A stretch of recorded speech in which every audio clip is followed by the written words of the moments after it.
সংখ্যালঘু সম্প্রদায়ের পাশে ধর্ম মন্ত্রণালয় সব সময় আছে, আগেও ছিল, এখনও আছে, আগামী দিনেও থাকবে। এবং আমরা জেলা প্রশাসকদের মাধ্যমে ক্ষতিগ্রস্ত উপাসনালয় এবং যাদের বাড়িঘর বিনষ্ট হয়েছে, যাদের অন্যান্য ক্ষতি হয়েছে, তাদের তালিকা আমরা মন্ত্রণালয়ের মাধ্যমে সংগ্রহ করছি।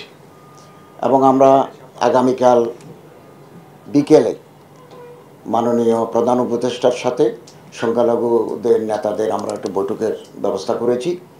ওখানে আমরা আরও বিস্তারিত কথা শুনব এবং আমরা অর্থ মন্ত্রণালয়ের সাথে যোগাযোগ রেখে ক্ষতিগ্রস্তদের আর্থিক সাহায্য আমরা কতটুকু করতে পারি সে বিষয়ে আমরা কালকে একটু সিদ্ধান্ত নেব। ওনাদের যে সামনে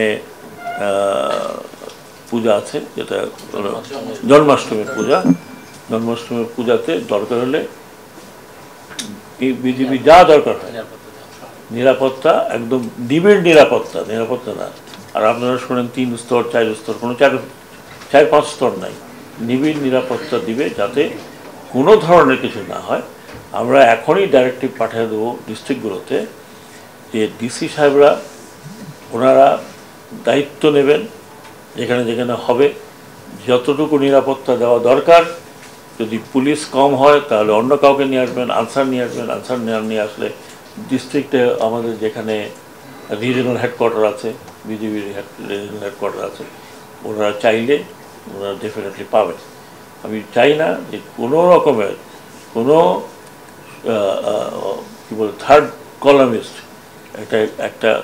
একটা কিছু করুক, করে আমাদের বদনাম করুক, দেশের বদনাম করুক, সেটা ওনারাও চান না।